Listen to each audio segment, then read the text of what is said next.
of mountains.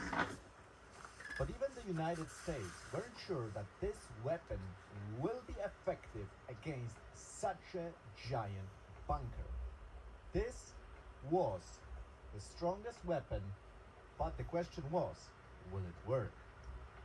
And the challenge wasn't only about the power of the bomb, but also about precision. You see, not one of those bombs had to be dropped on the mountain, but a series of bombs, and they had to fall one after another in the same spot. An impossible mission, but the only nation that could pull it off was the United States. And on 12:01 a.m. Eastern Time, June 21st, President Trump gave an order for the secret mission to begin.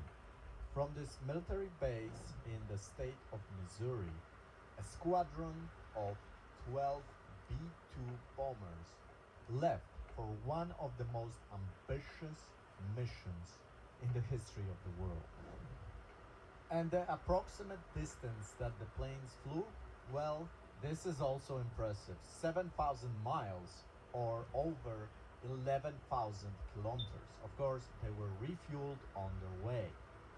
Nobody knew about the planes leaving the base in Missouri, but the United States announced that a squadron of planes is going west to confuse the enemy. And once the B-2 stealth bombers arrived to the Middle East, they had to be escorted by United States jet fighter planes that were already in the region on the air carriers that arrived earlier. This includes the F-18 Super Hornets and, of course, the F-35s, the fifth generation planes.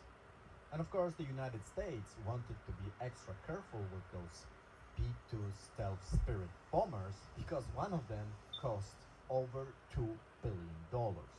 Additionally, you have the cost of the bombs themselves, which is over $3 million. 12 of them were dropped, but the biggest problem and nightmare of the United States would be if one of those bombers would be actually shot down, because that means transfer of technology, first to Iran, then to Russia, and then to China.